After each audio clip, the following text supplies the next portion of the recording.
Nahiya talaga yung talong ko sa ano, sa itlog. Hiyang-hiya siya. Lumubog rin sa wakas.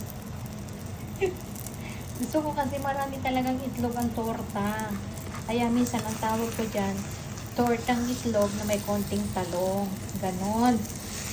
O, diba? O, at least, inihaw ko pa yung talong niyan. Kagabi ko pa inihaw. Actually, yan, tinamad lang ako lutuin kaninang umaga. Dapat bento ko to eh. O, diba? Ganon. Ganyan ang tortang talong. Tortang itlog na may konting talong version. Kanya-kanyang luto. Ganun lang. Kanya-kanya namang ano yun. Tapos hindi ketchup ang nilalagay ko dito. Ayoko ng ketchup. Maasim kasi yun eh. Gusto ko ay Tabasco. O kaya pwede rin lalagyan ko yung ano, Tabasco ng, yung ketchup ng Tabasco. Ayan. O, diba ang sarap? Ganito ang torta. Ayoko ng giniling kasi. Sa totoo lang. Ayoko ng torta na may giniling. Gusto ko ay maraming itlog. Yun lang.